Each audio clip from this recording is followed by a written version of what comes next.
Schematic लेने के लिए बोलता हूँ। आपको क्या चाहिए वो पूछो, ऐसा मैं बोलता हूँ सर से कौन सा इंफॉर्मेशन चाहिए काय का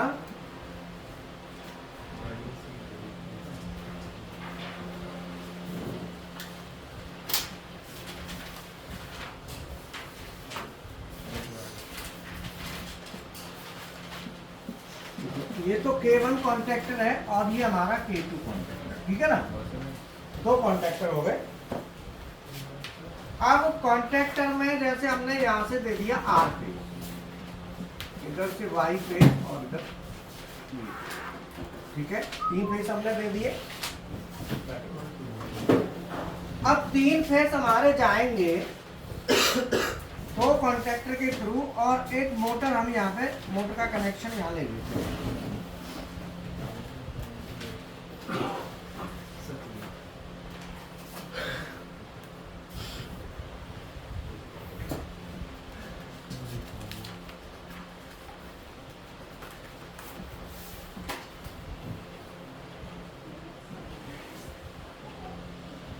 ये मोटर की 3 वाइंडिंग, ठीक है। अब ये जो 3 वाइंडिंग हमारी हैं, इनको कनेक्ट हम करते हैं, या तो करेंगे स्टार में या डेल्टा, आदर स्टार और अब इसमें डेल्टा में करें या स्टार में करें, इसके लिए हम कैसे करेंगे, तो हमें पहले देखना होगा कि भाई कनेक्शन हमारा डेल्टा में है कि कनेक्शन स्टार में है। इसके लिए हमें कैसे पता चलेगा कि कनेक्शन डेल्टा या स्टार मांगा है, तो वो वहां पे दिया होगा टर्मिनल प्लेट पे। तो टर्मिनल प्लेट पे अगर ऐसे कनेक्शन इस तरीके से दिया हुआ है,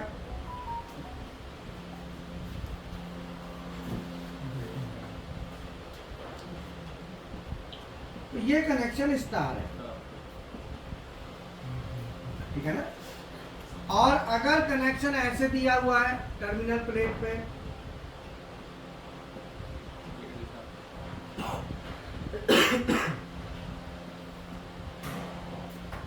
तो ये अब वहां दिया होगा कि कनेक्शन स्टार में है या डेल्टा में, उसी हिसाब से आपने कनेक्शन करना है। अब यहाँ पे हम बात कर रहे हैं रिवर्स फॉरवर्ड स्टार्टर की। हमारे पास एक मोटर है, इसे फॉरवर्ड भी चलाना है और रिवर्स भी चलाना है। तो रिवर्स फॉरवर्ड में कई तरीके से होता है। एक तो रिवर्स फॉरवर्ड ऐसे होता है जैसे ये फॉरवर्ड है और इधर रिवर्स है, ठीक है ना। एक रिवर्स फॉरवर्ड इसको भी कहते हैं, ये फॉरवर्ड और ये,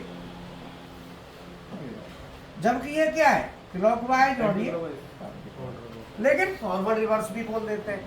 तो रिवर्स फॉरवर्ड जो होता है उसे लीनियर में भी और रोटरी में भी, कई बार इसको भी रिवर्स फॉरवर्ड कहते हैं, जबकि ये क्लॉकवाइज एंटी क्लॉकवाइज है, लेकिन रिवर्स फॉरवर्ड इसको बोल देते हैं। तो अल्टीमेटली क्या है कि रिवर्स फॉरवर्ड दोनों तरीके से है, ये भी फॉरवर्ड रिवर्स है और ये भी फॉरवर्ड, ये लीनियर और ये रोटरी, दोनों में रिवर्स फॉरवर्ड होता है। अब हमें सबसे पहले मोटर का जब कनेक्शन करेंगे तो हमको देखना होगा कि मोटर स्टार में कनेक्ट है कि डेल्टा में कनेक्ट है। तो उसके टर्मिनल जो प्लेट होती है, प्लेट पर दिया होता है, जैसे ये प्लेट होती है,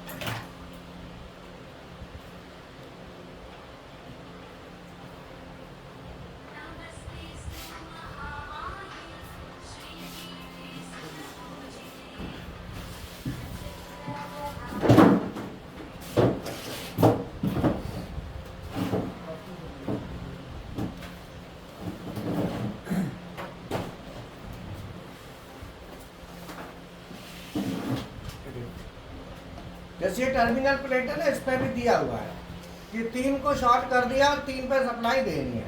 ऐसे ही आपके पास मोटर की टर्मिनल, जैसे मोटर का टर्मिनल प्लेट है ना, तो टर्मिनल प्लेट आपने देख लेना है। तो यहाँ पे क्या है कि इसमें 3 टर्मिनलों को शॉर्ट कर दिया, जिन पर U2, V2 और W2। जब आप 3 पॉइंटों को शॉर्ट करते हो, स्टार पॉइंट बनाते हो, तो स्टार पॉइंट का जो वोल्टेज होता है वो हमारा 0 वोल्ट है। ये न्यूट्रल पॉइंट बन गया। क्या बन गया? Neutral point. ये हमारा न्यूट्रल पॉइंट बन जाता है जिसका वोल्टेज कितना होता है? 0। अब यहां से आर फेस आ रहा है, ये सीधा आपने यहां दे दिया, इसका सिरा U1, ये हमने यहां दे दिया V1 और दे दिया W। अब मान लो अगर हम K1 कॉन्टैक्टर को ऑन कराते हैं तो K1 कॉन्टैक्टर ऑन होते ही हमारी सप्लाई मोटर को आ जाएगी और मोटर हमारी रन करेगी। ठीक है। मान लो इस कंडीशन में जब हमने, अगर हम K1 कॉन्टैक्टर के साथ देखें तो आर फेस हम किसको दे रहे हैं? U1 को, वाई फेस V1 और बी फेस है। अगर हम ऐसे सप्लाई देते हैं तो हमारी मोटर क्लॉकवाइज डायरेक्शन में रोटेट करेगी, जिसको हम फॉरवर्ड डायरेक्शन भी कहते हैं। ठीक है, यहाँ तक समझ में आ गया? अब मान लो मोटर की डायरेक्शन हमको चेंज करनी है, तो डायरेक्शन चेंज करने के लिए हम क्या करेंगे? कोई भी दो फेस को उल्टा करेंगे, कोई भी दो, एनी टू, चाहे कोई से भी कर लो, दो को उल्टा करना है। तो हमने क्या किया यहाँ पे? इसको तो कुछ नहीं किया, एज इट इज रखा।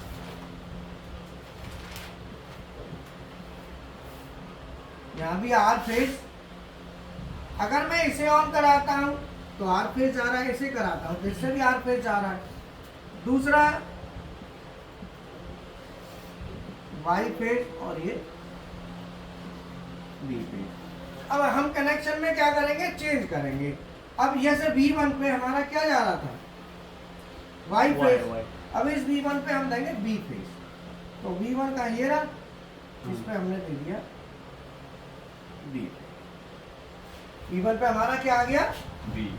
B phase. और W1 पे यहाँ पे कौन सा फेस आ रहा है? बी था। बी, और यहाँ पे हम देंगे वाई। ठीक है। तो इस तरीके से अगर हम K2 ऑन कॉन्टैक्ट ऑन कराते हैं तो हमारा कनेक्शन क्या हो गया? आर किस पे जाएगा? U1 पे, वाई B1।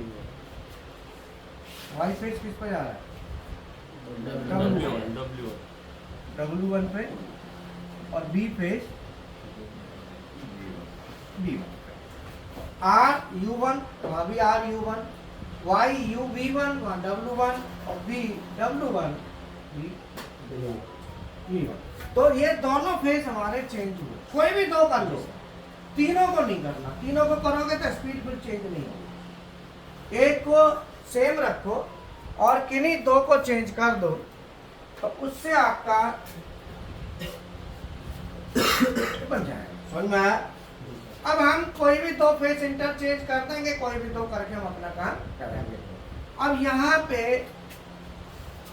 अगर K1 कॉन्टैक्टर ऑन होता है तो मोटर क्लॉकवाइज चलेगी, और K2 होता है तो मोटर एंटी क्लॉकवाइज चलेगी। ये बताओ, तुमको समझ में आया? क्लियर है ना? ठीक है। आपको अभी कोई स्टूडेंट ऐसा हो जिसको नहीं आया हो तो आप पूछो, नहीं फिर हम आगे बढ़ेंगे। आपको आ गया? जी सर। ठीक है। और कौन न्यू स्टूडेंट है आज? आपको आ गया?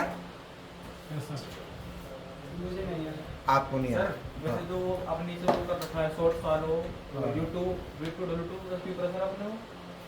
ये जो है ना टर्न बाइंडिंग होती है ना, तो बाइंडिंग के सिरे पे लिखा रहता है, जी सर। तो दो सिरे होते हैं, तो वहाँ पे छह वो तारें आ रही होंगी ऐसे मोटर पे, ऐसे। ये मोटर की मान लो प्लेट है, तो यहाँ पे लिखा होगा जैसे U1 V1 W1 U2 V2 और W। तो आपने क्या करना है कि इधर तो सप्लाई दे देनी है, इस पे भी दे देनी है, इस पे भी दे देनी है, और इन तीनों को एक तार लेके शॉर्ट कर दो। सबके मतलब वो स्टार बन जाएगा, डेल्टा बन जाएगा हमारा? स्टार बन गया। ठीक है सर। और सब ऐसे करके तो वो बन जाएगा डेल्टा? वो डेल्टा बन जाएगा। अगर आप ऐसे कर देंगे तो डेल्टा बन जाएगा। तो डेल्टा बन जाएगा। लेकिन ऐसे करने के लिए ध्यान रखना कि ये U1 है ना, तो ये U2 ही होना चाहिए। फिर तो दोनों पे एक ही फेज आ लिया, फिर ये चेंज बदलता आएगा। तो मैं आपको दिखाऊं, देखो प्लेट पे दिखा देता हूँ। देखो इनका क्वेश्चन अपनी जगह सही है। देखो ये इस प्लेट पे जो दी हुई है, अगर आप ऐसे शॉर्ट कर रहे हैं तो स्टार है, और ऐसे करेंगे तो डेल्टा होगा। मैं इसके हिसाब से बना देता हूँ, ठीक है। तो प्लेट देख लेना। सर वोल्टेज में भी डिफरेंट होगा क्या? है? वोल्टेज में डिफरेंट आएगा क्या? हाँ फर्क आएगा। स्टार में वोल्टेज कम जाता है ना, डेल्टा में ज्यादा जाएगा। स्टार में करेंगे ना तो वोल्टेज उस समय कम जाता है। 0 वोल्ट। जैसे मान लो मैं इसी के हिसाब से प्लेट बना देता हूँ, है ना।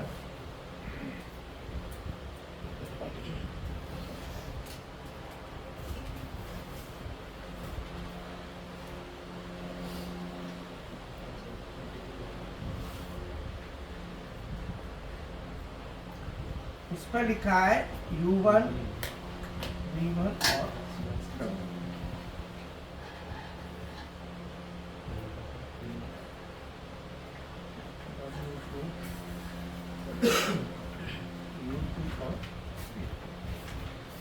ठीक है ना। ऐसे टर्मिनल लिखे तो टर्मिनल आप एक दूसरे के ऊपर नीचे नहीं होंगे, ध्यान रखना है ना। इस पर लिखा है, ये प्लेट भी आप देख सकते हैं, प्लेट पर लिखा है, प्लेट है ना, ये देख लेना। अब हम स्टार बनाना है तो क्या करेंगे, आपने इस पे सप्लाई दे दी, इस पे दे दी, और इन तीनों को क्या कर दिया, तो बन गया स्टार। जो ये बना हुआ, ये कौन सा कनेक्शन हो गया, स्टार वाला होगा। स्टार। और डेल्टा करना है तो क्या करोगे, तो दोनों मिला देना।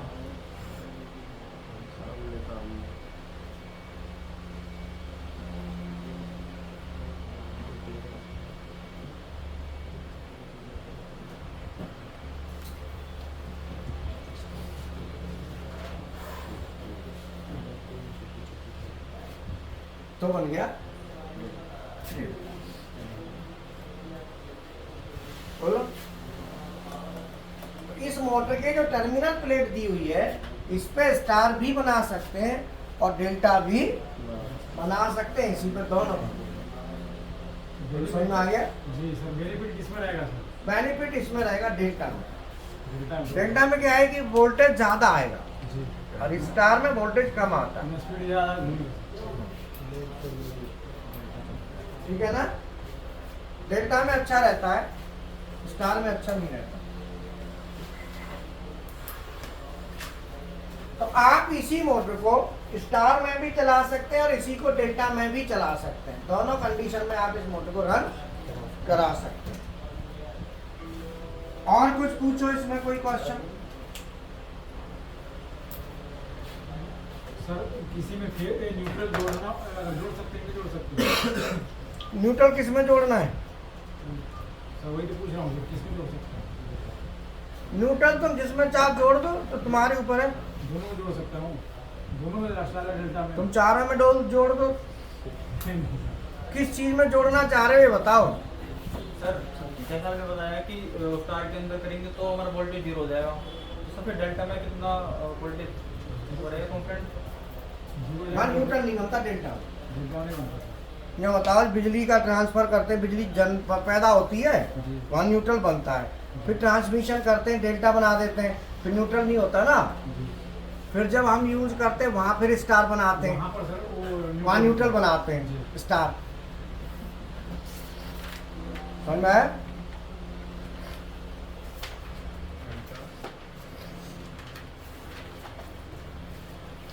जो स्टूडेंट सीएनसी मेंटेनेंस का कोर्स जैसे कर रहे हैं, थोड़ा तो उनको प्रोग्रामिंग का बेसिक प्रोग्रामिंग आना जरूरी है, बगैर उसके आप मेंटेनेंस नहीं कर पाएंगे। इसीलिए आपको बोलते हैं सुबह सुबह मशीन पे पहुंच जाया करो, वहाँ पहुंच जाया करो, 1-2 घंटे वहाँ करो, फिर इधर आओ, फिर वहाँ जाओ सीएनसी पे। उसमें जो मेंटेनेंस करोगे, कल सर गए थे हम लोग, बोले कि अभी हम अरे तुम तो वहाँ खोलवे काज गए। नहीं सर, ऑपरेट करने के लिए जाओ जैसे जाते हैं आप सुबह के टाइम पे। क्योंकि देखो मैं भी मेंटेनेंस का मैनेजर रहा हूँ, तो मैंने भी सीएनसी प्रोग्रामिंग और ये सब चीज़ें करी हैं, तब जाके मेरे को समझ में ढंग से आया। मेंटेनेंस वाला जाएगा मशीन को होम पोजीशन पे कर दो, एक बात बताओ, अब मशीन पे होम पे कर दे तो ऑपरेटर से कहेगा करियो होम पे, अब तुमको आता है तुम खुद नहीं कर लोगे? जी सर, बोलो, चलाना आना चाहिए सर। चलाना पक्का आना चाहिए। और सीएन जिस मशीन का मेंटेनेंस कर रहे हो उस मशीन की प्रोग्रामिंग भी आनी चाहिए, आप तब अच्छा कर पाएंगे। जैसे आप उसकी प्रोग्रामिंग करते हो जिनकी, उनका मेंटेनेंस आप अच्छा कर पाएंगे, क्योंकि प्रोग्रामिंग आपको आती है, पैरामीटर वगैरह सब क्यों का बताओ। आता है ना, तो इसको आसान हो जाएगा फिर। तो किसी भी मशीन का मेंटेनेंस करना है उसकी प्रोग्रामिंग जरूरी है, आपको आनी चाहिए। और प्रोग्रामिंग के लिए सीएनसी की प्रोग्रामिंग का पार्ट है ना, सुबह सुबह चलता है। पहले तो मशीन के फंक्शन समझो, ऑपरेटिंग, फिर प्रोग्रामिंग। तो ऑपरेटिंग वाला पार्ट है ना, सुबह 9 बजे चालू होता है क्लास। वो क्या नाम है, वो जाता है, क्या नाम है, कौशल। तो कौशल चला जाता है 8:45 बजे। 9 बजे करीब आप जाके वहाँ पे ऑपरेटिंग करो, फंक्शनों को देखो, पार्ट को देखो, देखोगे तभी तो कुछ करोगे, उससे समझोगे, तो वहाँ जरूर जाया करो। कृष्णा तुम क्यों नहीं जाते हो वहाँ सुबह? 8:30-9 बजे वहाँ जाना चाहिए, 1 घंटे बाद फिर इधर आओ। यो उदारे टेसुर आते हो, 1 हफ्ते तुमने मान लो आरएलसी कर ली कॉन्ट्रैक्टर, तो यहाँ फिर सुबह क्यों खामे का रहते हो? 1 हफ्ते वहाँ जाओ सुबह सुबह, फिर आ जाओ, मेरी क्लास होती है मेरे साथ। बोलो भाई, वहाँ रहो एक सुबह सुबह, फिर जब मेरी क्लास का लिंक आ जाता है, इतने बजे क्लास है मेरे साथ, इधर आ गए, फिर इधर कर लिया, तो उससे क्या होगा कि आपको मशीन का भी नॉलेज होगा, मशीन के पार्ट क्या होते हैं, कैसे काम करते हैं, तो आपको सीखने में और अच्छा लगेगा। समझ में आया?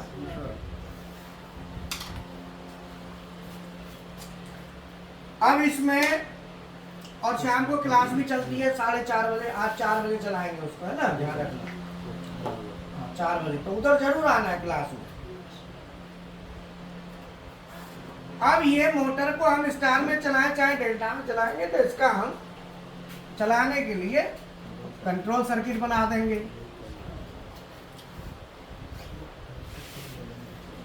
स्टॉप बटन,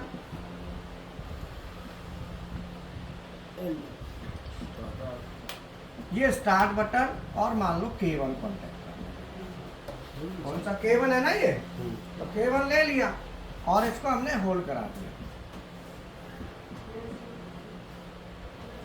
ऐसे ही दूसरा ले लिया,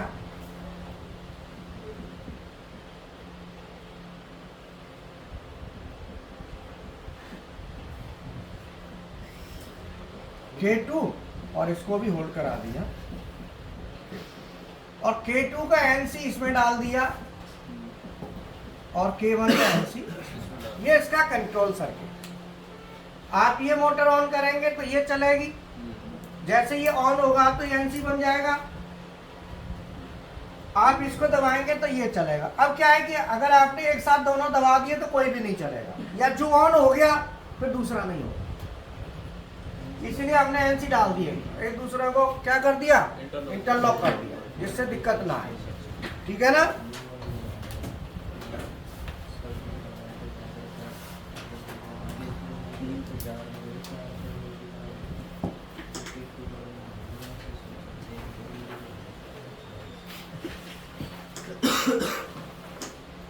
आप बिलोंग कहाँ से करते हो? मैं तो बोले सर, अच्छा, वही पास में ही कंपनी है, घर से रोज अप डाउन कर रहा हूँ। बढ़िया है फिर तो। अच्छा, बाकी कभी वैसे एक बात बताऊं तुम्हें, इसमें ग्रोथ कैसी है, कहाँ तक सैलरी जा सकती है, अब ये बताओ।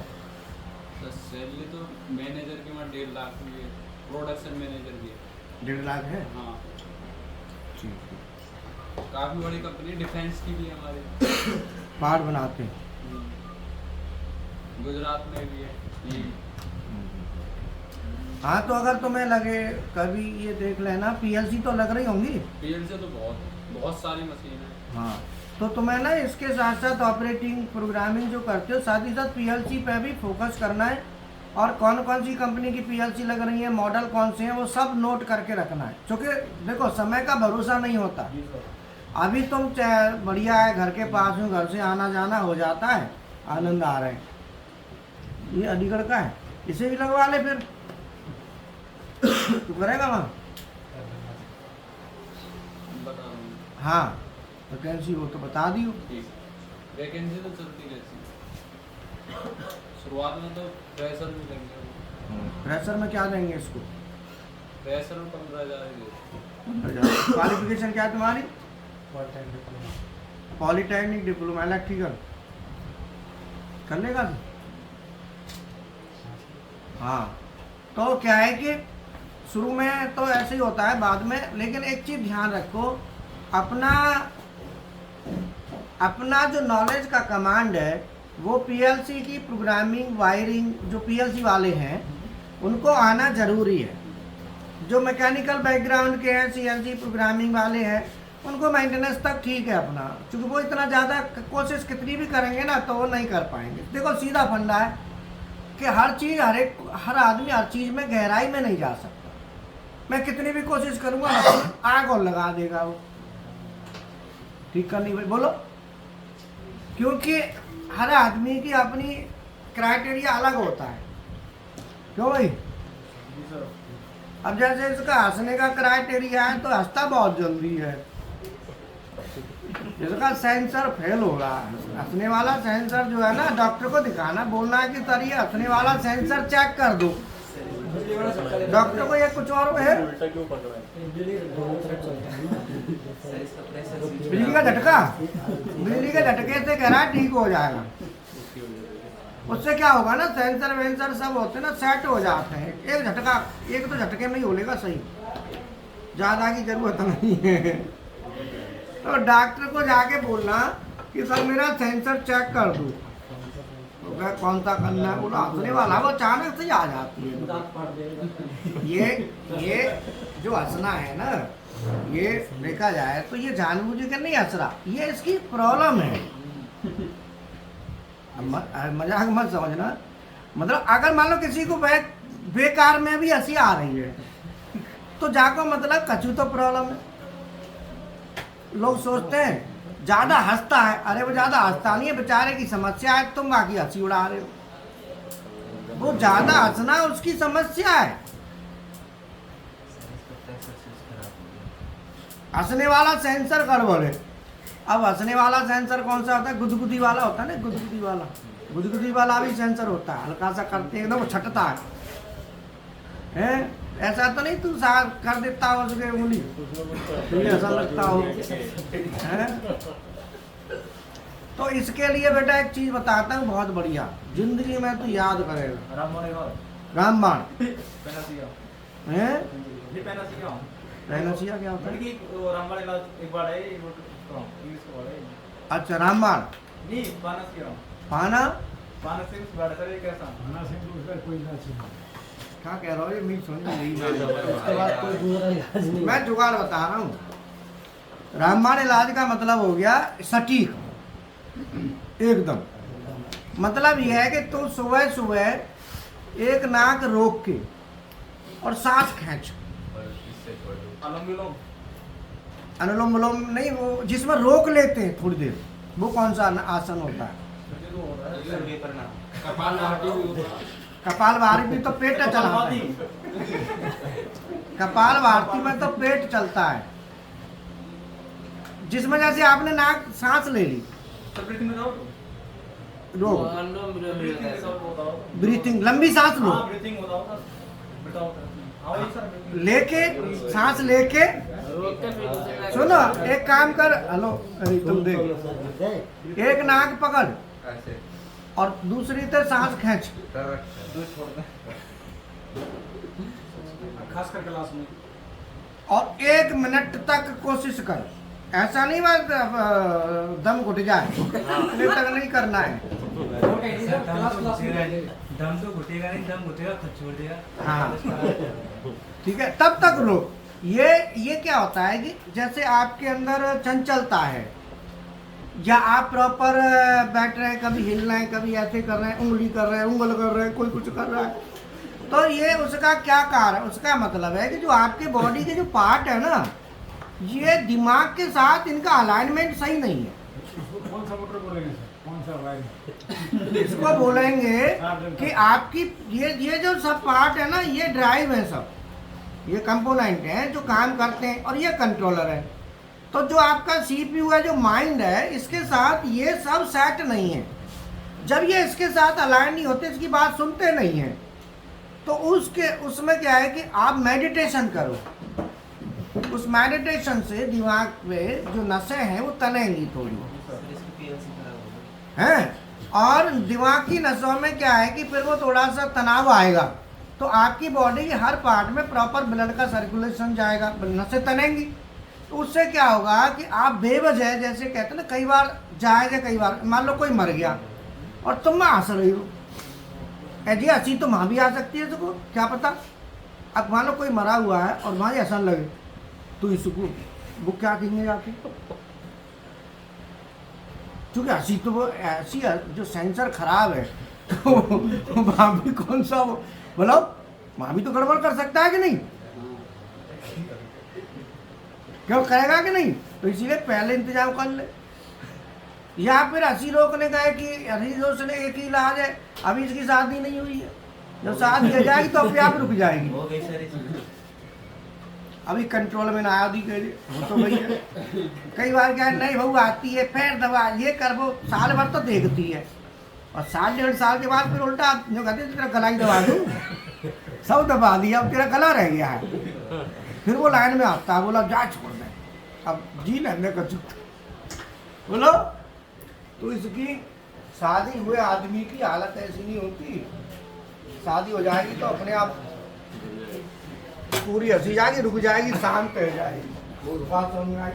हमारे गाँव में कुछ लड़के जैसे लड़ते रहते थे बेवजह, कौन लगा देंगे, लड़ाई करते, और पिताजी बोले इनकी शादी ना हो जाए तो और बच्चा पैदा करेंगे। मैंने पिताजी ने देखी, मैंने ऐसा जो नहीं है जाए तो बढ़िया है, देखना ये एक भी ना हो, सब लाइन में आ जाएंगे। और वही हुआ, शादी सगनी है गई, अपने आप ही ढीले पड़ गए।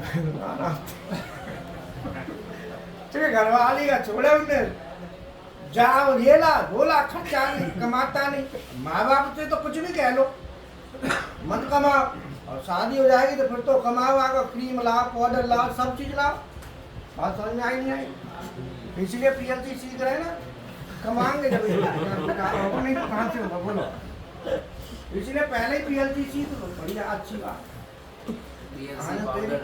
अभी तेरी तो नहीं हुई शादी, नहीं हुई तो इसीलिए घूम रहा है, तो घूमता घर से कौन आता, घरवाली कहती वीडियो कॉल करो, अभी तो दूसरा लफड़ा रहता है, कहती वीडियो कॉल करो, है सर, उसके लिए नहीं, फिर तो सर पीएलसी का फुल फॉर्म हो जाएगा पाउडर लिपस्टिक क्रीम। हाँ बोलो समझ में आया नहीं आया। अब क्या है कि सर ये कंट्रोल की लाइट नहीं, जैसे आप इस बटन को प्रेस करेंगे तो ये कॉन्टैक्टर ऑन होगा, जी सर, जब ऑन होगा तो अपना ये होल्डिंग ले लेगा यहाँ जी से, सर, ठीक है। देखो आप डिस्कस मत करा करो, क्लास चले तब करो, फिर वो क्लास चल गई अब शांत रहो, ठीक है। क्योंकि क्वेश्चन आ जाएगा फिर आपके पास, बाद में मत किया भाई। हमारे पास एक ही इलाज है, गुरु के पास क्या है, कोई ज़्यादा कर रहा है क्वेश्चन दे दो 2-4 इकट्ठे, अब लगा रहे बेटा बोलो। एक बार गुरु ने और कह तो इतना भी नहीं आता रे, तो फिर वो आपको काम है भी बोले कि यार बस बस ठीक है, तो इसीलिए इधर ध्यान दो, समझ में आया। लो जी सर, अगर आप इस बटन को प्रेस करोगे तो केवल ऑन होगा। अब यहाँ से इसको हमने होल्ड करा दिया, तो इस रास्ते से होल्ड हो गया, ये अपना ऑन होल्ड ले लिया। अगर मैं ये वाली बटन दबाऊंगा तो ये गिर जाएगा,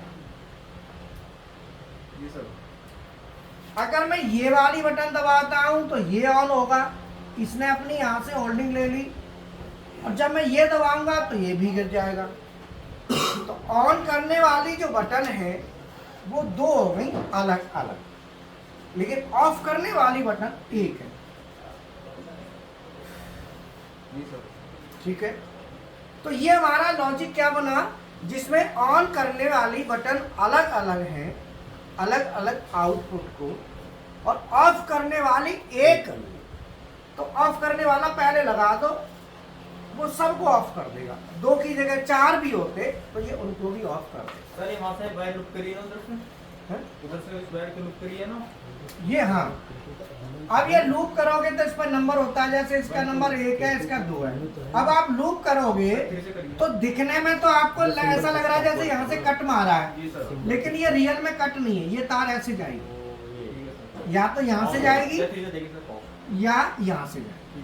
आप समझ गए? जी सर। हाँ, कट लग ये दिखाने के लिए ऐसे होता है जिससे अच्छा लगे। हाँ, अच्छा लगे ऐसे निकाल दिया। ठीक है, तो उसके लिए जब हम मोटर को चलाएंगे रिवर्स फॉरवर्ड में, अब यहाँ पे कई क्वेश्चन आते हैं, अपने अपने दिमाग के हिसाब से आपने सोचना है। अब इसमें क्या है कि जितना दिमाग लगाओगे उतना आप आगे बढ़ोगे। अब रिवर्स फॉरवर्ड स्टार्टर में केबल का साइज क्या होगा, कॉन्टैक्टर का साइज क्या होगा, OLR का साइज क्या होगा, बहुत सी चीजें इसके अंदर 50 क्वेश्चन क्रिएट होते हैं। तो मैं आपसे एक ही चीज कहूंगा कि देखो, समय का सही सदुपयोग करो। आप किसी चीज को पढ़ो तो उसकी पूरी गहराई में जाओ। मैं तो आपको इतना बता दिया, लेकिन ये इतना ही नहीं है, इसमें बहुत है। अब इसके लिए क्या है कि आपको डीपली इसमें जाने के लिए क्वेश्चंस क्रिएट करो, फिर चलते फिरते मेरे से पूछ लो। मैं हर एक को तो बताऊंगा नहीं, सीधी बात है, क्योंकि मेरे पास भी टाइम इतना नहीं होता कि मैं एक एक चीज पर 2-2 दिन 3-3 दिन खींचूंगा। लेकिन यह कि आपके क्वेश्चन आपके पास होंगे तो मैं आपको चलते फिरते कभी भी मेरे से पूछ लो, मैं आपको बता दूंगा। कभी भी पूछ लो आप चलते फिरते। लेकिन ये नहीं है कि अब एक एक चीज पे जो है ना, बाकी और भी क्लासें करनी होती है, तो आप किसको कितना गहराई में जाना है, कितना डीपली जाना है, सबका अपना अलग अलग कॉन्सेप्ट होता है, अपना अलग अलग स्टेटस होता है। भाई जिसने ज्यादा डीपली जाना है डेफिनेटली वो ज्यादा पूछेगा, तो सबका अपना क्राइटेरिया। और मैं तो ये कहूँगा कि जब क्लास चले तो उसमें कोशिश करो कि कुछ क्वेश्चंस क्रिएट करने की या सोचने की कोशिश करो, बनाओ, बाद में पूछ लो, चलते फिरते पूछ लो। क्वेश्चनों को तो आप चलते फिरते कभी भी पूछ सकते हो, छोटे मोटे क्वेश्चन तो कभी भी पुट कर दो, कोई दिक्कत नहीं। अब इसमें क्या है कि ऑफ करने वाली एक बटन है, ऑन करने वाली 2 बटन है। मैं इसका मान लो उल्टा कर दूं। अब आपसे कोई कि ऑन करने वाली एक बटन हो और ऑफ करने वाली अलग अलग हो, तो उसका लॉजिक अलग बनेगा। इसमें क्या है, ऑन करने वाली एक बटन 2, ऑन करने वाली 2 और ऑफ करने वाली 1। अब मान लो ऑफ करने वाली तो एक है ना, 2 कॉन्टैक्टरों को ऑन करने के लिए अलग अलग बटन। अब हम इसका उल्टा क्या होगा, स्टार्ट करने के लिए स्टार्ट करने के लिए ऑफ करने वाली अलग अलग अलग-अलग। और ऑन करने वाली एक। एक। आप उसका भी सर्किट बना सकते हैं, ठीक है ना? आता आपको? हाँ, बना देना। तो जिनको बनाना है बना के दिखा देना। उसमें क्या करना है, ऑन करने वाली एक बटन और ऑफ करने वाली अलग अलग। आप ऐसा सर्किट भी डिजाइन कर सकते हैं। अब इसमें क्या है कि जैसे कॉन्टैक्ट है ये, यहाँ पे हमने लगा दी MCB। अभी फिलहाल क्या जो लगाया हुआ है अभी इसको हमने क्या किया, एक ही उसके साथ अटैच कर दिया, तो गिरेगा तो सब एक साथ गिरेंगी तीनों। और यहाँ पे ये MCB का सिंबल होता है ट्रिपिंग का, ये जरूरी होता है इसके साथ लगाना, जो ट्रिपिंग को इंडिकेट करता है। अगर मैंने ये नहीं लगाया तो ये नॉर्मल एक स्विच की तरह काम करेगा। अगर मैंने ये वो नहीं लगाया तो, और मैं ये लगाता हूं तो ये ट्रिपिंग को इंडिकेट करता है, ठीक है ना?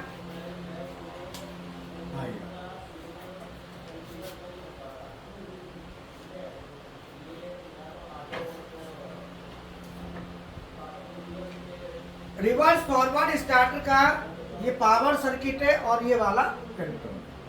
तो पावर सर्किट का यूज हम काय के लिए कर रहे हैं? मोटर को चलाने के लिए। ये हमारी 3 फेज मोटर है। 3 फेज मोटर को रिवर्स फॉरवर्ड स्टार्टर के थ्रू चलाएंगे तो मोटर के 2 कॉन्टैक्टर लगेंगे। एक कॉन्टैक्टर फॉरवर्ड का, तो जो कॉन्टैक्टर K1 है ये फॉरवर्ड का है, और जो K2 है ये रिवर्स का है। तो 2 कॉन्टैक्टर इसमें लगेंगे, 2 कॉन्टैक्टर के थ्रू हम इसको चलाएंगे। और ये जो पावर सर्किट होता है ये मोटर के लिए बनाया है। अब ये K1 K2 जो कॉन्टैक्टर है इनको भी ऑन कराना है। इनको ऑन कराने का सर्किट हमने यहाँ बना दिया, जिसको हम कहते हैं कंट्रोल सर्किट।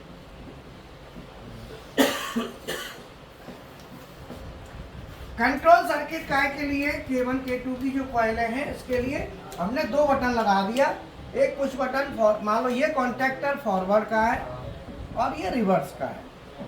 अगर ये वाली बटन प्रेस करेंगे तो फॉरवर्ड चलेगा, और ये बटन प्रेस करेंगे तो ये रिवर्स चलेगा, और ये स्टॉप का है दोनों के लिए। अगर हम इसमें ओवरलोड रिले लगाते हैं तो इससे पहले हम OLR भी लगा सकते हैं। OLR भी लगा सकते हैं, ठीक है ना? हाँ सर पूछो।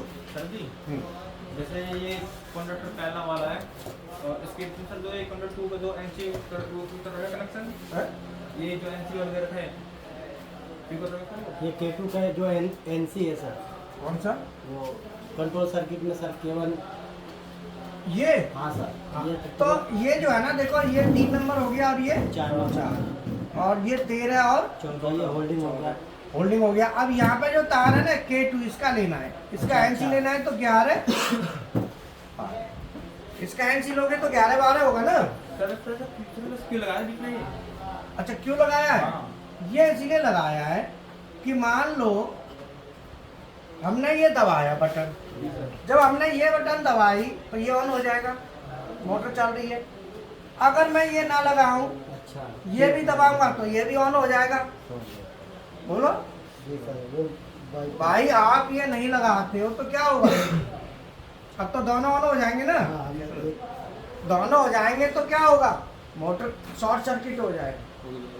तो शॉर्ट सर्किट को रोकने के लिए एक बार में एक ही ऑन होना चाहिए। एक ही ऑन होगा तो मैं K2 का NC इसमें डाल देता हूँ और K1 का NC इसमें डाल देता हूँ। अब क्या है, एक बार में एक ही होगा और जो हो गया वो दूसरे को ऑन होने नहीं देगा। ये ध्यान रखना, ठीक है? सर क्वेश्चन कैसे बनाएंगे? क्वेश्चन तुम बताओ कैसे बनाएंगे। चलो आनंद बताएगा। आनंद बताओ कैसे बनाएंगे क्वेश्चन इसको। क्वेश्चन में कैसे लिखेंगे इसको, तुम बताओ। सर मेरा क्वेश्चन ये है, जो एक बार ऑन हो गया वो दूसरे को ऑन क्यों नहीं होने देगा? वो इसलिए ना ऑन नहीं होने देगा। चलो तुम बताओ उससे क्या ऑन क्यों नहीं होने देगा? No idea. ये सब ऊपर से जा रहा है क्या? नहीं, मैं दूसरा ये सोच रहा था, वो बटन का जो कर रहे थे ना, एक बटन से ऑन और 2 बटन पुश करेंगे तभी ऑफ। नहीं, तो अभी हाँ चलो, सप्लाई तो बराबर आ रही है, आ रही नहीं है? न्यूटन उसको आ रहा है, फेस उसको आ रहा है। जब हम स्टॉप उस बटन को दबाएंगे सप्लाई आगे को आ जाएगी हमारी सप्लाई, वहाँ से तो हमारी दोनों को बराबर आ रही है ना देखो ऐसा सर। ना, जब आप इस बटन को दबाओगे ना तो ही तो ये आगे निकलने देगा। हाँ ठीक है तो यही तो ऑन होगा, ये कहाँ से हो जाएगा सर। बताओ। ये हमारा जा रहा फेस, ठीक ये है फिर जा रहा है, ठीक है। तो यहाँ से तो कोई तल्लक नहीं है, यहाँ तो कोई स्विच लगा ही नहीं है हमारा। कोई स्विच नहीं है। तो देखो यहाँ- यहाँ तक जा रहा है, यहाँ तक भी जा रहा है, यहाँ तक भी और यहाँ तक हाँ भी, यहाँ तक भी। और यहाँ तक भी। तो हम जो काम कर रहे हैं इस जगह कर रहे हैं अपने, हाँ। तो जब हमने ये दबाया तो ये कॉन्टेक्टर ऑन हो गया हमारा। हो गया।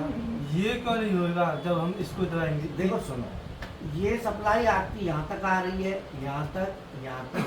हाँ अब ये आगे को जानी है, हाँ इसमें भी आगे जानी है।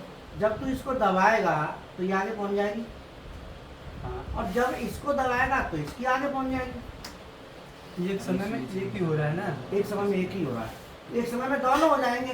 हाँ। अब दोनों बटन दबा देगा तो उस समय फिर ये हटाना पड़ेगा, अब दोनों हो जाएंगे। अब तो दोनों दबा दो, कोई रुकावट नहीं है। बोलो, समझ में आ गया है? हाँ सर। अब क्वेश्चन ये है कि हम इसमें इंटरलॉक डाल क्यों रहे हैं और उससे क्या होगा, कैसे होगा, वो थोड़ा ढंग से समझाओ। क्यों डाल रहे हैं? चालू करें, आप बताओ। सर इंटरलॉकिंग इस वजह से डाल रहे हैं, अगर हम K1 ऑन कराते हैं तो K2 ऑन नहीं होना चाहिए, और K2 ऑन कराते हैं तो K1 ऑन नहीं होना चाहिए, जिससे मोटर में शॉर्ट सर्किट होकर फूक ना जाए। शॉर्ट सर्किट कैसे होगा समझाओ। अब जैसे हमने दोनों बटन एक साथ दबा दिए, हाँ, इंटरलॉकिंग नहीं करी, हाँ हाँ, तो दो फेस आपस में मिल जाएंगे कौन से पेज मिल रहे हैं यहाँ? कॉन्ट्रैक्टर में। कॉन्ट्रैक्टर दोनों ऑन हो जाएंगे ना, हो जाएंगे, ठीक है। हाँ। पेज कौन से मिल रहे हैं यहाँ? इसमें मिल जाएंगे जो हमने अपोजिट करे, वाई बी मिल जाएगा, उससे वाई वाला बी से मिल जाएगा और बी वाला वाई से मिल जाएगा। आप बताओ, तुम बताओ ना। फेस बताना।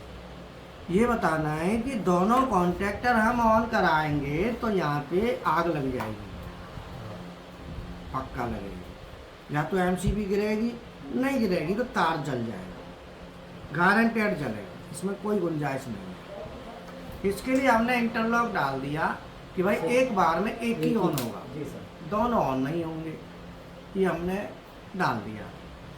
अब आप ये बताओ कि दोनों ऑन बाई दावे हो जाते हैं तो वो कंडीशन जो आएगी उसको कहेंगे शॉर्ट सर्किट। तो वो कंडीशन आएगी तो उसे एक्सप्लेन करना है कि कैसे आ रही है वो कंडीशन, ये बताओ। मैंने दोनों कॉन्टैक्टर ऑन कर दिए, हमने कहा शॉर्ट सर्किट हो गया, अब एक्सप्लेन करके बताओ ना इसमें कि कैसे शॉर्ट सर्किट हुआ। देखिए सर वो इस तरफ भी नहीं चल पाएगी, इस तरफ भी नहीं चल पाएगी है, मोटर, नहीं रिवर्स चल पाएगी, नहीं forward। हाँ तो ठीक है, आप बताओ। ठीक है, चलो आप बताओ। सर पता नहीं। नो आइडिया, आप बताओ। नो आइडिया, आप बताओ सर। सर हमने U1 का जो फेस आ रहा है, R से जो फेस आ रहा है वो तो सेम है, लेकिन V1 और W1 पे दोनों कॉन्टैक्टर से जो सप्लाई दी है वो इंटरचेंज किया है आपस में, तो दोनों अलग अलग फेस हो गए। अगर दोनों ऑन हो जाते हैं तो वो यहाँ के जो है शॉर्ट सर्किट कर देंगे। कृष्णा बताओ। जैसे जो कॉन्ट्रैक्टर K1 है उसमें अपन ने RY भी भेज दिया होगा, जो कॉन्ट्रैक्टर 2 है उसमें अपन ने इंटरचेंज कर दिया है।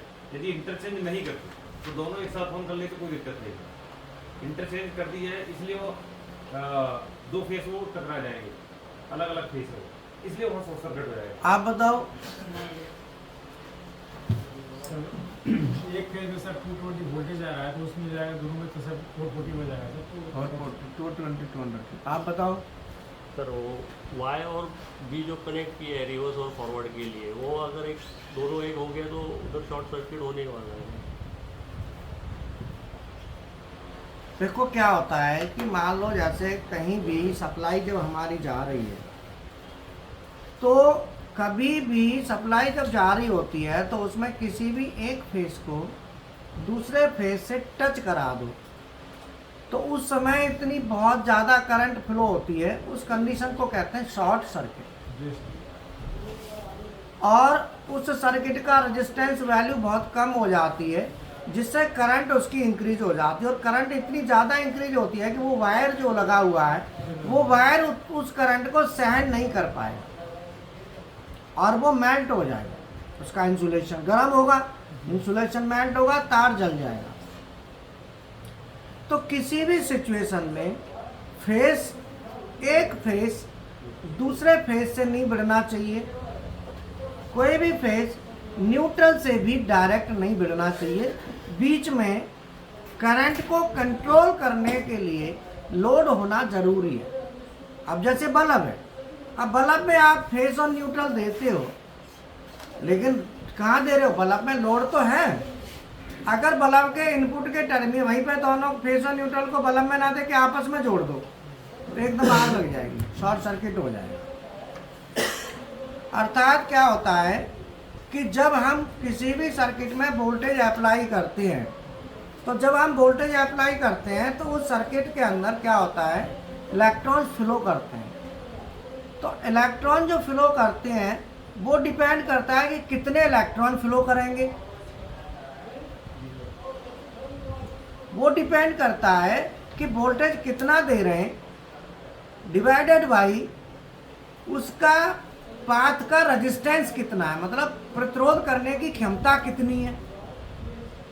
जैसे मान लो आप पानी दे रहे हो और नाली के थ्रू खेत में पानी जा रहा है, तो जो पानी हमारा नाली के थ्रू खेत में जा रहा है, तो यहाँ पे नाली की जो कैपेसिटी है कि पानी को रोक दें तो नाली में पानी एकदम ओवरफ्लो हो जाएगा, क्योंकि नाली का इतना कैपेसिटी नहीं है कि उसे सहन कर सके, लेकिन खेत की है तो पानी को खेत एब्जॉर्ब करेगा। तो खेत क्या है, यहाँ पे एक लोड हुआ जो पानी को ले रहा है, जो पानी को एब्जॉर्ब कर रहा है, लेकिन नाली थोड़ी पानी को रोक पाएगी। आपने खेत में कनेक्शन खेत में ओपन ना करके नाली पे ही और प्रेशर दे दिया, मोटर चला दी, तो नाली तुरंत भर जाएगी और पानी ओवरफ्लो होगा। तो यहाँ पे पानी जो ओवरफ्लो हो रहा है इलेक्ट्रिकल में, वही करंट ओवरफ्लो होता है। जहाँ उधर पानी है इधर वही करंट होती है। और जब करंट बढ़ेगी तो करंट बढ़ने का मतलब क्या हुआ, करंट बढ़ने का मतलब इलेक्ट्रॉन की संख्या बढ़ रही है। हाइड्रोलिक में या लिक्विड में पानी होता है, ऑयल होता है, इलेक्ट्रिसिटी में इलेक्ट्रॉन्स होते हैं, दोनों सेम चीज है। जिसको हम करंट कहते हैं हकीकत में वो इलेक्ट्रॉन्स हैं। करंट तो हम बोलते हैं लेकिन करंट नहीं, वो इलेक्ट्रॉन्स हैं। इलेक्ट्रॉन फ्लो हो रहे हैं जिसको हम करंट कहते हैं कि करंट फ्लो हो रहा है। करंट क्या है, करंट इलेक्ट्रॉन का जो फ्लो है वही, उससे जो ऊर्जा मिल रही है वही करंट है। तो अब इलेक्ट्रॉन्स के फ्लो से जो ऊर्जा मिली वो क्या हुआ, वो करंट है। तो पहले तो ये समझो कि वोल्टेज क्या है और करंट क्या है। तो वोल्टेज क्या है, इलेक्ट्रॉन को फ्लो करा रहा है, जिसको कहते हैं EMF, इलेक्ट्रोमोटिव फोर्स। और करंट क्या है, इलेक्ट्रॉन जो फ्लो हो रहा है उससे जो ऊर्जा मिल रही है वो करंट है। ये हेलो बताओ, वोल्टेज और करंट में क्या अंतर है?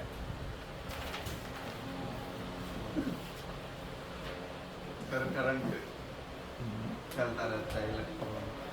बेटा देखो हमारा तो देखो कहने का काम है, कई बार क्या है ना, मजाक की 20 बात होती है, पर सीरियस होना जरूरी होता है। देखो हर समय अनसीरियस रहना ठीक नहीं। आप पढ़ाई कर रहे हैं, आपका फर्ज है आप सीरियस रहें।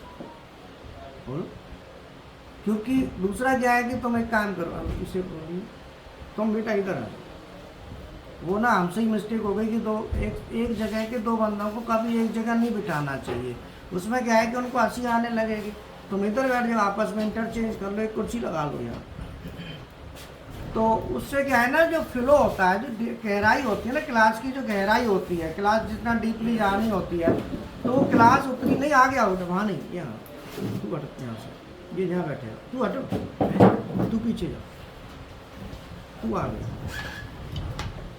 अब ये तू सोच ले कि जो क्वेश्चन का जो भी मैं पूछूंगा ना, सबसे पहले तुझे ही पूछूंगा, कुछ भी पूछूंगा पहला क्वेश्चन तेरे पास ही जाए। तू अपने आप दिमाग लगाना शुरू करे। क्या होता है ना, बस जब हमें पता है कि भाई हमसे क्वेश्चन पूछा ही जाना है, तो हम दिमाग को अपने आप लगाना शुरू कर देंगे। आप ये बताओ करंट क्या होता है?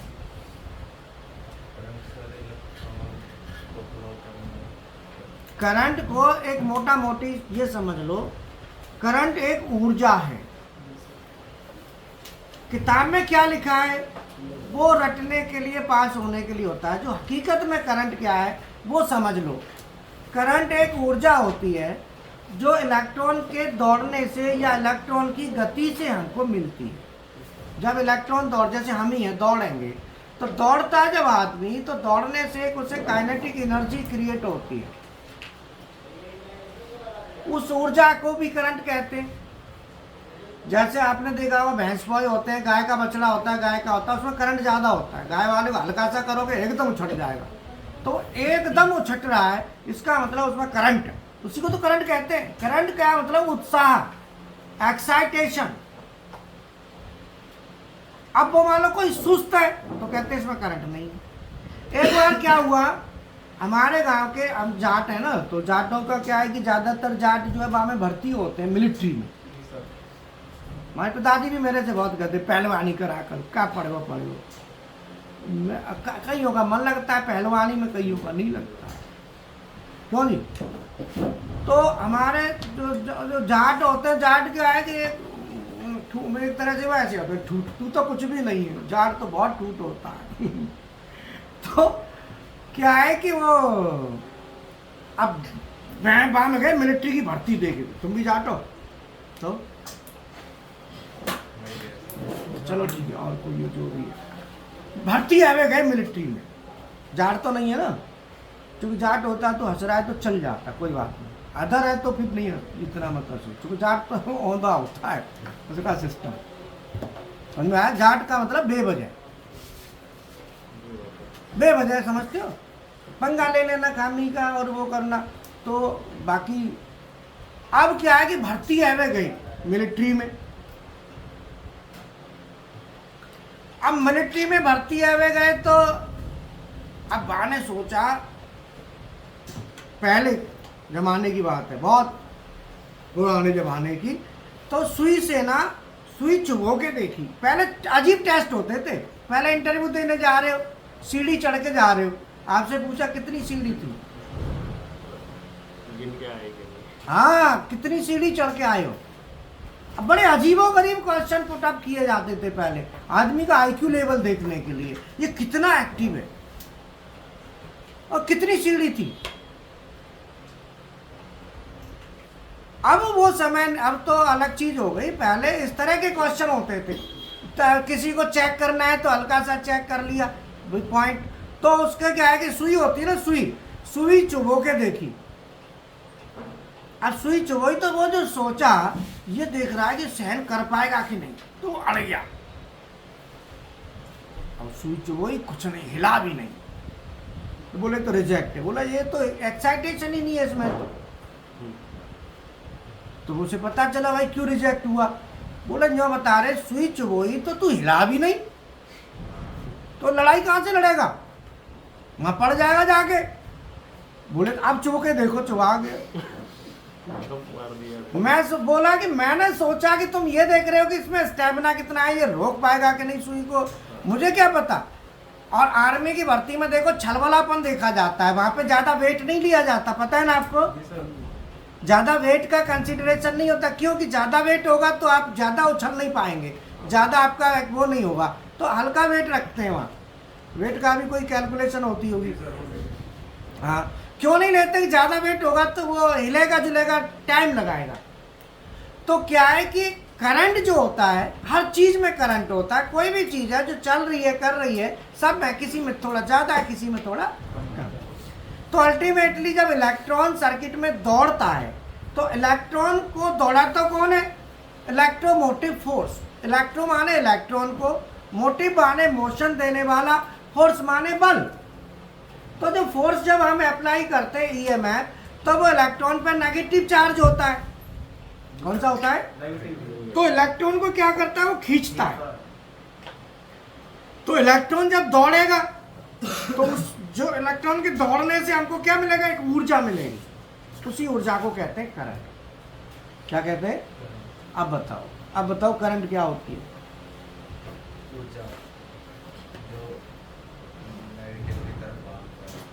ये बोलो, इलेक्ट्रॉन के दौड़ने से जो ऊर्जा मिलती है उसे करंट कहते हैं।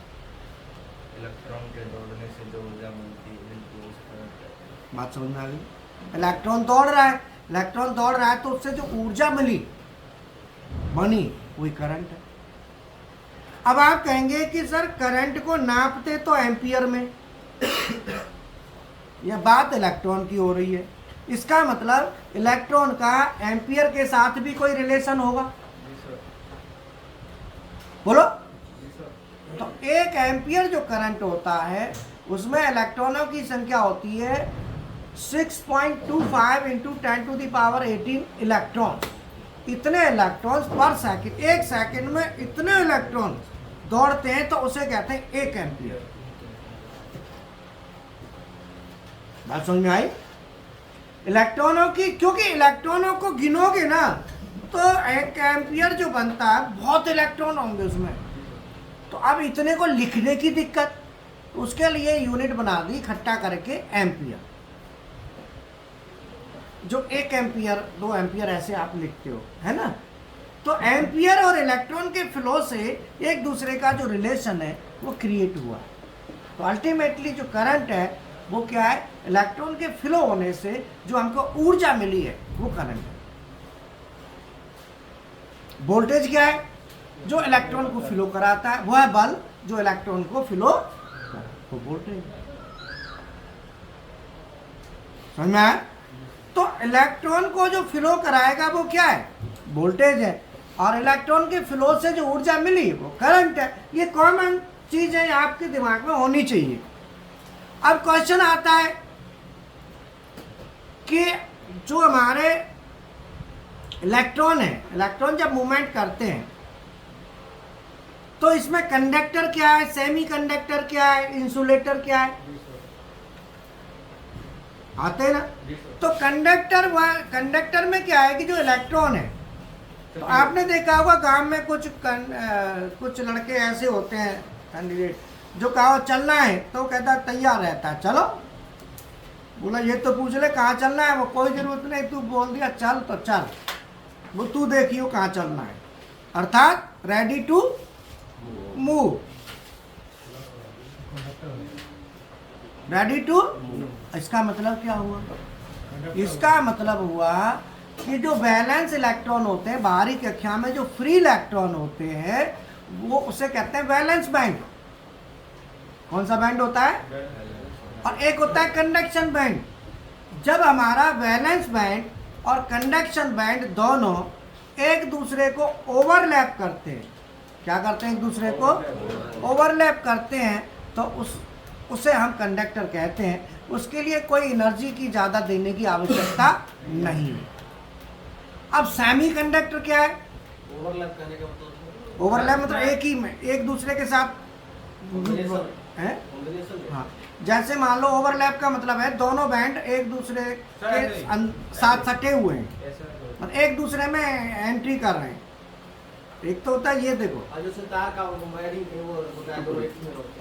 देखो ये 2 उंगली है एक दूसरे से सटे हुए हैं, और मैंने अगर ये इसको यहाँ कर दिया तो ये ओवरलैप है, आधी दोनों भिड़ रही हैं। अब तो दोनों टच है, अब मैंने ऐसे कर दिया तो आधी भिड़ गई दोनों, तो इसे ओवरलैप कहते हैं, एक दूसरे के ऊपर आना, ओवरलैप। क्लियर? अब क्या है? अब आता है सेमी कंडक्टर। क्या सेमी कंडक्टर क्या है? फ्री इलेक्ट्रॉन कम होते हैं इसमें। हाँ बताओ, तुम बताओ सेमी कंडक्टर के कौन से मटेरियल हुए फिर? सेमी कंडक्टर बताओ।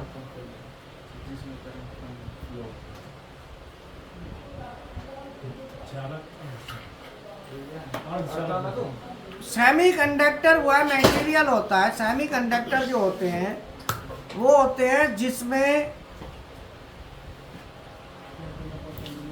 कंडक्शन बैंड और वैलेंस बैंड एक नहीं होते, ओवरलैप नहीं करते।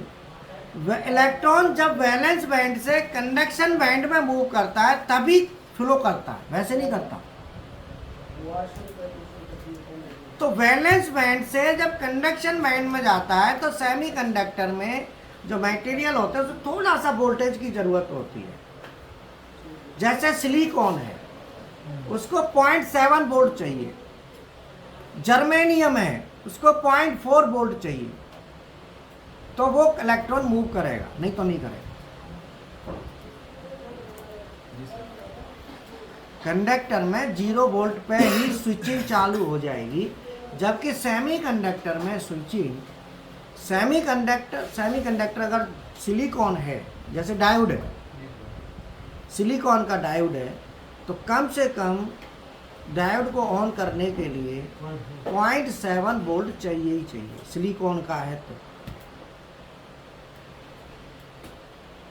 बोलो। जर्मेनियम का है तो कम से कम 0.4 वोल्ट चाहिए। इसका मतलब इलेक्ट्रॉनिक की जितनी भी डिवाइसें हैं वो 0 वोल्ट पर स्विचिंग, अब 0.1 वोल्ट दे दो तो डायोड ऑन नहीं होगा, 0.2 दे दो नहीं होगा।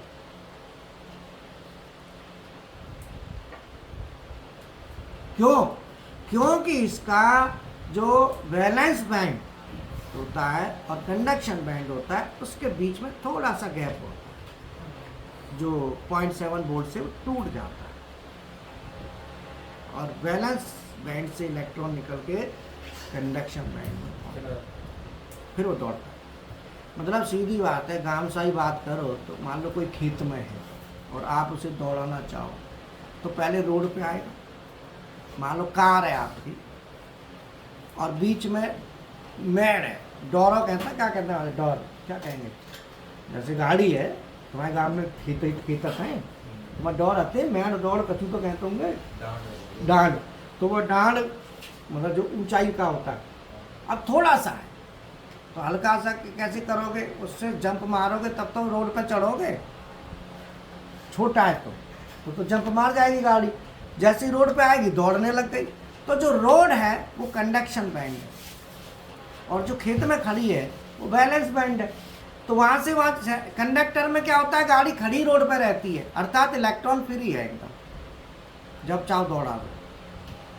सेमीकंडक्टर में थोड़ा सा, और इंसुलेटर में डोर होती है बड़ी ऊंची हाइट, वो गाड़ी चाह के भी जंप करके रोड पे नहीं आ सकती, दौड़ेगी तो तब जब रोड पे आएगी। क्या मतलब हुआ इसका? इलेक्ट्रॉन फ्री नहीं हो सकते इंसुलेटर में, मतलब इंसुलेटर में इलेक्ट्रॉन बैलेंस बैंड को छोड़ ही नहीं पाता। अब कंडक्शन बैंड में आएगा तब तो, कंडक्शन बैंड का मतलब रोड और बैलेंस बैंड का मतलब खेत। अब खेत से रोड पे आना का समझ लो, ठीक है। तो कई बार देखा होगा खेत और रोड सटे रहते हैं, बिल्कुल बीच में कोई डोर नहीं होती, बिल्कुल एक ही लेवल पे होते हैं, है ना। तो वो हो गया कंडक्टर, सीधा सीधा इलेक्ट्रॉन दौड़ने लगेगा ऑटोमेटिक। और सेमीकंडक्टर में थोड़ा, लेकिन अब बात आती है कि जो सेमीकंडक्टर मटेरियल होता है उसमें इलेक्ट्रॉन, हमने बताया था कि सिलिकॉन और जर्मेनियम है, तो सिलिकॉन को कितना वोल्टेज चाहिए कम से कम, और जर्मेनियम को 0.4। लेकिन इनमें एक डिवाइस ऐसी है वो 0 वोल्ट पर स्विचिंग कर जाती है, उसका नाम बताओ क्या है?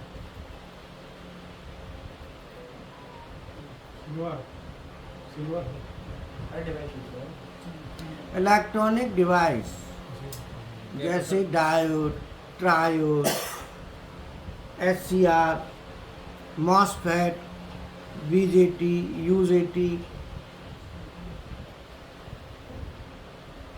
IGBT, इनमें से एक ऐसी है जो 0 वोल्ट पे भी स्विचिंग करती है। बोलो कौन सी ब्रांच से क्लास करी है? इलेक्ट्रिकल से करी है। इलेक्ट्रिकल इंजीनियरिंग किसे कहते हैं?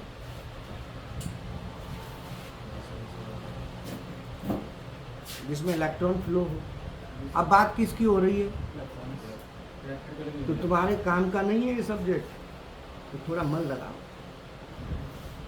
जब तुम इलेक्ट्रिकल से हो, बात भी इलेक्ट्रॉन की हो रही है।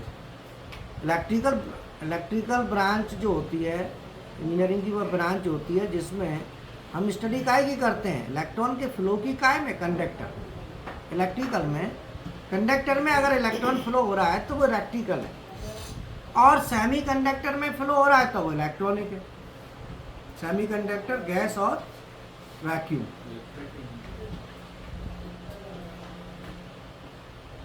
समझ में आया? तो इलेक्ट्रिक कंडक्टर का रिलेशन इलेक्ट्रिकल से है सीधा। और सेमीकंडक्टर का इलेक्ट्रॉनिक से। तो क्वेश्चन ये है कि इसीलिए दोनों चीज़ें कंबाइंड बता रहे हैं आपको, दोनों मिक्स बता रहे हैं, क्योंकि क्या है कि इलेक्ट्रॉन तो कंडक्टर वह मटेरियल होता है जिसमें वैलेंस बैंड और कंडक्शन बैंड दोनों एक दूसरे के ऊपर ओवरलैप होते हैं करंट इजीली। लेकिन सेमीकंडक्टर, तो इनमें सेमीकंडक्टर में भी जो डिवाइस हैं इलेक्ट्रॉनिक, इसमें 0 वोल्ट स्विचिंग की जो डिवाइस होती है वो होती है IGBT। 0 वोल्ट पर भी स्विचिंग कर जाती है, 0 पर भी करेगी। बात समझ में आई? ठीक है, तो ये हमारा इस तरीके से, क्योंकि आप कोई भी चीज़ जब पढ़ते हो तो बैकग्राउंड जरूरी है। अब मेरे को पता है आपने समझ तो लिया, पर आप बोल नहीं पाएंगे, पर समझ गए, इतना काफी है। आप समझ जाओ तो भी चलेगा। आपको समझ में आ गया क्या आया? और कंडक्टर, करंट आ गया, वोल्टेज आ गया। वोल्टेज करंट को फ्लो कराता है, वोल्टेज होगा तभी तो करंट फ्लो करेगा, नहीं तो नहीं करेगा। इलेक्ट्रॉन कहाँ से फ्लो करेगा बोलो? वोल्टेज अप्लाई करेंगे तो फ्लो करेगा। तो इसीलिए एक क्वेश्चन आपको दे रहा हूँ, उसमें करंट कैलकुलेट करो।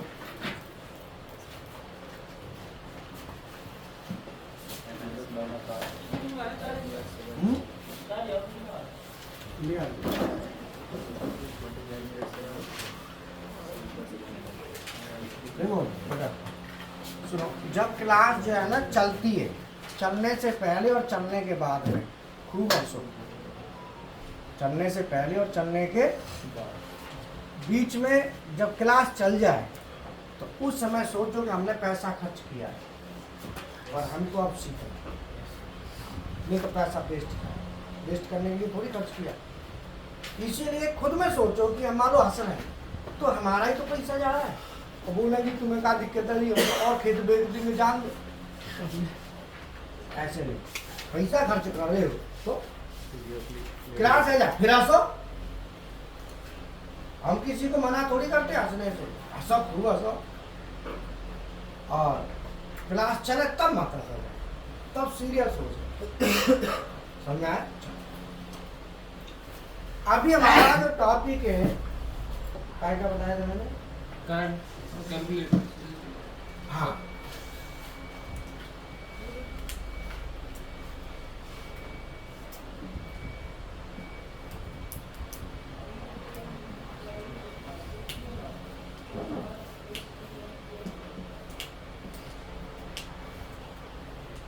इस सर्किट में करंट का मान कितना हो,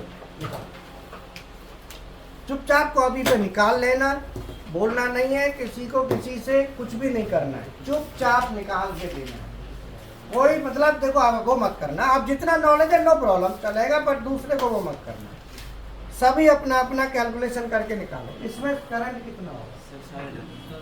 शायद हट गए, लेकिन बोलना मत देखो, क्योंकि बोलना ठीक नहीं है। आप अपने अपने करो, कैलकुलेशन नहीं आती कोई बात नहीं, बताएंगे, करा दिए तो कोई बात नहीं, क्यों नहीं?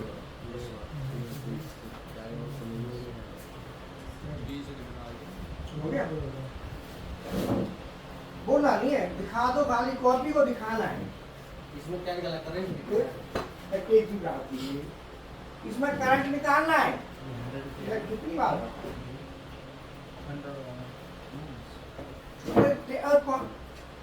देखो, बोलो मत, तुम्हें पूछना है मेरे से पूछ लो।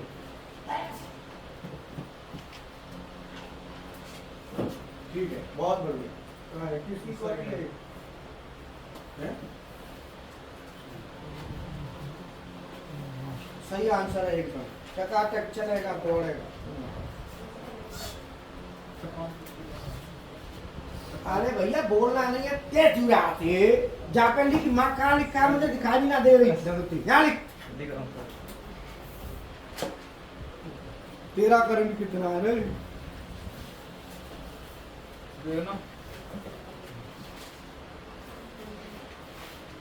चीज ब्लाउज से बना रहा हूँ, तेरा करता है।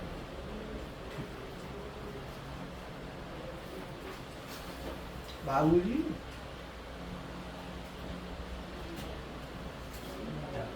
कुछ तो कोशिश कॉपी तो खोल ले। पहले तो कॉपी बंद कर रखी, कॉपी खोल लेना, बढ़िया लगेगा। क्यों जी?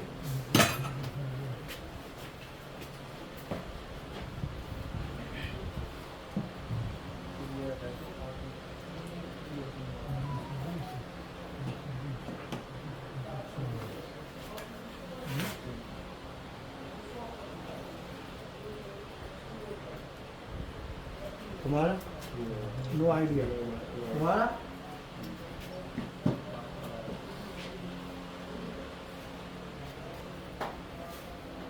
तुम्हारा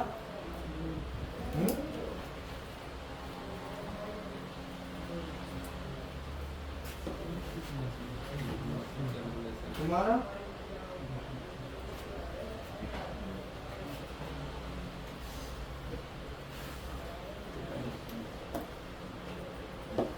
सही है। और निकालो चलो। वाह, तुम्हारा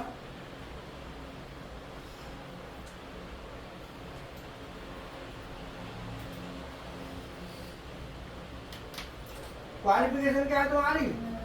डिप्लोमा है काय में इलेक्ट्रिकल। गलती से हो गया कि कर जानबूझ के कराता, कई बार गलती से भी हो गया। पक्का मुझे तो लगेगा ये नाम तुम क्लास ओवर हो गई? क्या हुई? चल रही है? हाँ। आ जाओ सर, बैठो। इन्हें पीएनसी में एडमिशन लेना है, तो पहले देखना चाह रहे थे क्लास कैसी चलती है, तो इसलिए आए थे हम। दिखाते हैं सर। कहाँ से आए?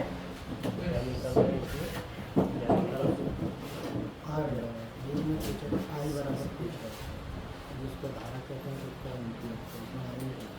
एम्पियर निकाल रहे हैं, हम्म? एम्पियर निकाल रहे हैं। टेस्ट लगाते हैं। जब हमने कह दी चुप बैठे रहो, क्या निकालना है वो सामने लिख दिया, ये कह रहा होगा क्या निकालना है?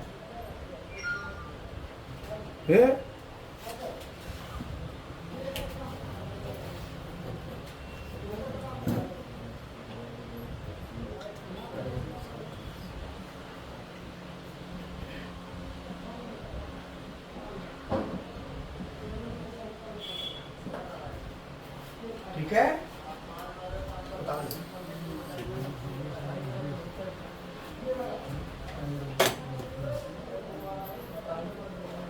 सर ये 20 माइनस सर 220 वोल्ट। सर ये 20 माइनस को करा 220 वोल्ट। बताएंगे जब ये लिख भी दिया है तो बताएंगे, परेशान मत हो। क्यों नहीं? तुम्हारी क्वालिफिकेशन क्या है? लाइन में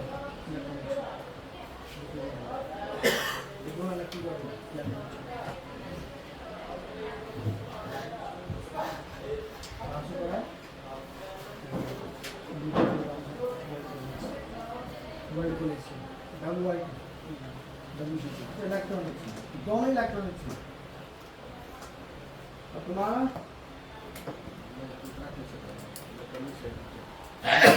चलो बढ़िया। अरे ये तुम्हारी गलती नहीं है ना, जो कॉलेज के जो टीचर है ना, ये उनकी प्रॉब्लम है। एक बात बताओ, तुम हवा में दौड़ रहे हो, बच्चे को नीचे का कुछ पता नहीं, तो ये आपका दोष नहीं है, जो पढ़ा रहे हैं उनका। और डेफिनेटली उनका है। वो हवा में ऊपर ऊपर पता नहीं क्या क्या पढ़ाने लग रहे हैं, पर नीचे का कुछ भी नहीं पता है। अब ये मान लो ठीक है, इसका पता नहीं लगा, इसका दोष ये नहीं है, इसका दोषी, इसका वो दोषी है जो मैं पढ़ा रहा है। यार पढ़ाई किस चीज की, जब आप किसी का बैकग्राउंड, हम ये कहते हैं तो बैकग्राउंड ही बना दो तो वो अपने आप चल लेगा। तो बात पता, हम पढ़ते थे पहले स्कूल में, तो छोटे छोटे थे, तो वो स्कूल के जो पहिया आते ना, 3 पहिया वाला जो रिक्शा होता है पीछे से, अब नहीं चलते, अब तो बस चलती हैं स्कूल की। पहले वो 3 पहिया के रिक्शा होते थे और पीछे की तरफ से ढका हुआ सा रहता था, बारिश से बचने के लिए। तो उसमें बैठ के जाते थे गांव से, गोकुल में, गोकुल के पास में गाँव से जाते पढ़ने। तो एक दिन क्या हुआ, ढाल पर जब जाते ना स्कूल में, तो जैसे हम गांव के बालक हैं तो हमें तो पता नहीं ABCD क्या होती है। तो वहाँ पे जो शहर के थे वो पढ़ते थे A for Apple, B for. तो हम क्या करते थे, पीछे बैठ के जैसे फर्श है ना, तो कहीं कहीं खड्डा है, तो हम क्या है वो लकड़िया सी गई, वो खड्डा कुरेदते रहते थे। हमें तो निकालते वो लग रहा है, पूछा जैसे तुम लगते हो आपस में, पूछा काची, ऐसे हम लगते थे। अब हमको तुम्हें देख के पुरानी हमारी याद आ जाती है, हम भी तो ऐसे ही करते थे।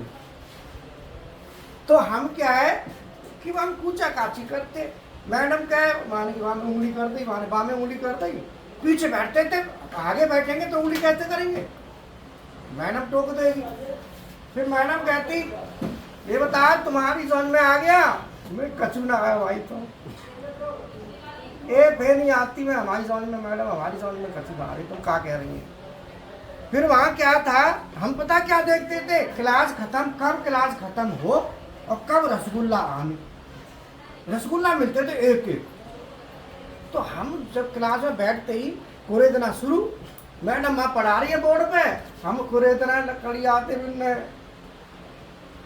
पूरा खोद के डाल दो फर्श पीछे के, पढ़ना पढ़ा ही नहीं कछु, बस एक ही दिमाग रहे, आपस में करते ना चुपचाप, रसगुल्ला कब आ रहे हो, मन कर रहा हो रसगुल्ला कब आ रहे हो, अब आपस में रसगुल्ला ही रसगुल्ला करते, पढ़ लेना पड़ा ढेला। अब कौन दोषी है इसका तुम बताओ।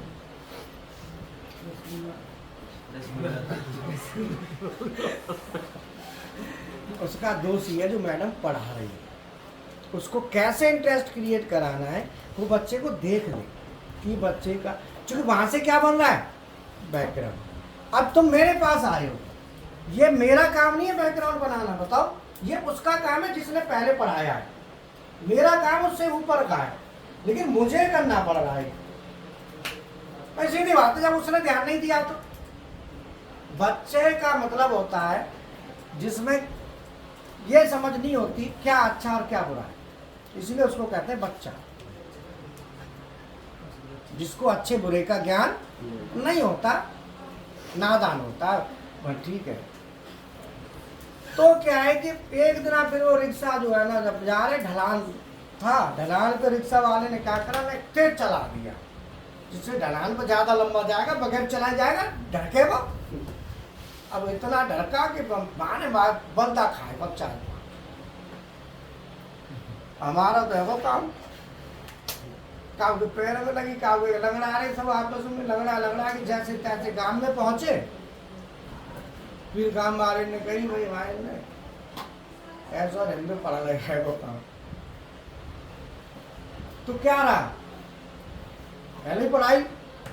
तो अल्टीमेटली क्या होता है कि जो पढ़ाई बैकग्राउंड बनाने की होती है वहां बनाई जाती है। आप कितनी भी ऊंची पढ़ाई पढ़ लो, बैकग्राउंड नहीं है तो कुछ भी नहीं, समझो ना।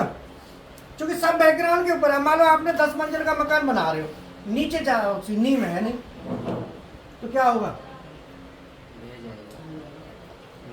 मैं ढह जाएगा, सीधी बात है। हल्की सी भूकंप आया, हल्का सा ही भाई में गिर जाएगा। तो अब बात समझ में आ गई। तो इसीलिए आप लोगों का कोई दोष नहीं है, दोष किसका है, जिसने पहले पढ़ाया है वहां से, उन्होंने ध्यान ही नहीं दिया। वो कोर्स पूरा कर रहे हैं, क्या कर रहे हैं, और वो भी कौन से टीचर होते हैं। अब एक टीचर मैडम आई, प्रिंसिपल टीचर पढ़ा रहा था, मैडम बोली भाई टीचर से कि सर आप जो बोल रहे हो इतना तो बोलो जो आवाज बच्चे तक पहुंचे, इतना तो बोलो। तो टीचर मैडम से कहता है मैडम हमें तनख्वाह इतनी मिलती है। बात समझ में आई। आप जिस कॉलेज में पढ़ते हो उस कॉलेज के टीचर की तनख्वाह 4 लाख रुपए होनी चाहिए। कौन सा कॉलेज दे रहा है बताओ। तो टीचर भी फिर उतना ही पढ़ाएगा जितना लेगा। 25-30-40 हज़ार रुपये तनख्वाह होती होगी, 50 होती होगी, 60 होगी। 2 लाख से ऊपर सैलरी होनी चाहिए उसकी, 2, 3, 2.5 कम से कम। अब आप बताओ और जो स्कूल वाले जो पढ़ाते ये फीस तो पूरी लेते हैं, बढ़िया बढ़िया एक एक बालक थे। इनके टीचर देख लो तुम सस्ते से सस्ता रख लेते हैं। हाँ, एक बालक की फीस में एक टीचर की तनख्वाह निकल जाए, इतनी फीस टीचर को दे देते हैं पैसा बस। तो क्या है यहाँ पे वोल्टेज कितना है, यहाँ पे कितना है। तो जब हमारी करंट फ्लो करेगी तो वो ये देखेगी कि वोल्टेज का डिफरेंस कितना है। जैसे मान लो दो पानी की लाइन आ रही है, पानी होता है ना पानी प्रेशर, तो प्रेशर लाइन दो आ रही है, तो दो प्रेशर लाइन आ रही है, तो जो फाइनल प्रेशर होता है उनका डिफरेंस हो जाता है, दोनों का जो डिफरेंस होगा वो फ्लो होता है। तो यहाँ पे 20 वोल्ट तो ऑलरेडी है, 220 यहाँ दे रहे, तो 220 में से 20 घटा दो तो कितना बचा। अल्टीमेटली 200 वोल्ट का प्रेशर इस लाइन पूरे पे है, रेजिस्टेंस कितना है इसका, तो इसलिए 2 एम्पियर करंट आया। तो जिन्होंने 2.4 निकाला है 2.2, उन्होंने भी उनका आंसर वैसे स्लाइटली ठीक है, मतलब ठीक का मतलब यह है कि उन्होंने इस पर फोकस नहीं करा, या तो पता नहीं था या उन्होंने इसको ध्यान समझ नहीं आया, दो चीज। लेकिन फिर भी आंसर कहीं हद तक ठीक है, मतलब कम से कम उन्होंने कुछ निकाला सही, और जिन्होंने कुछ भी नहीं निकाला तो वो ठीक नहीं। अब क्या होता है, हम बेसिकली क्या करते हैं, ये 220 दे दिया, यहाँ पे क्या करते हैं, अब न्यूट्रल का कितना होगा, इसीलिए हम क्या कहते हैं 220/100 सीधा सीधा कर देते हैं, क्योंकि इसमें हम न्यूट्रल है, मतलब न्यूट्रल का तो जीरो होता है ना वोल्टेज लगभग, वैसे देखा जाए तो जीरो नहीं होता, ध्यान रखना 2-3 वोल्ट होता है न्यूट्रल में, 1.5-2 वोल्ट पक्का होगा। अगर न्यूट्रल का 0 वोल्ट है अर्थ के साथ, तो समझ लो न्यूट्रल खराब है।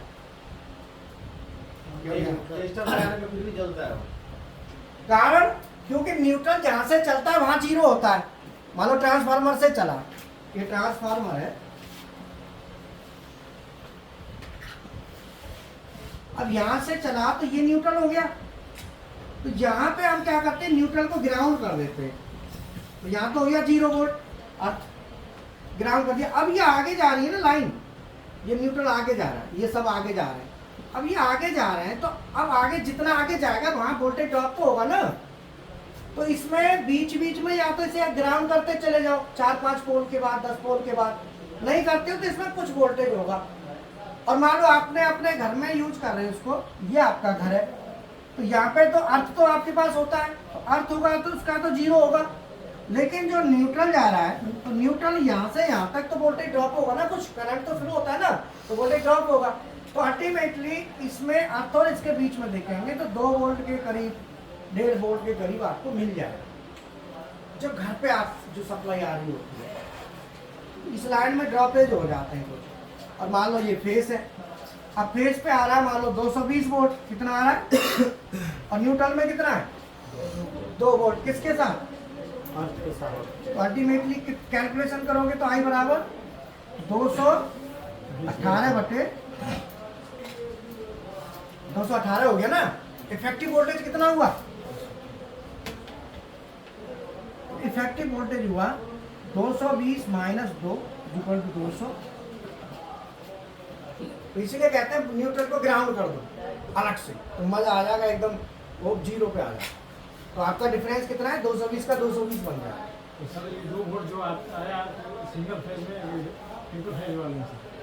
फेज में तीनों में आएगा वो, तो न्यूट्रल के साथ, न्यूट्रल में है वो, तो किसी भी फेज के साथ देख, अर्थ के साथ 2 है, न्यूट्रल का अर्थ के साथ है, फेज कहाँ है।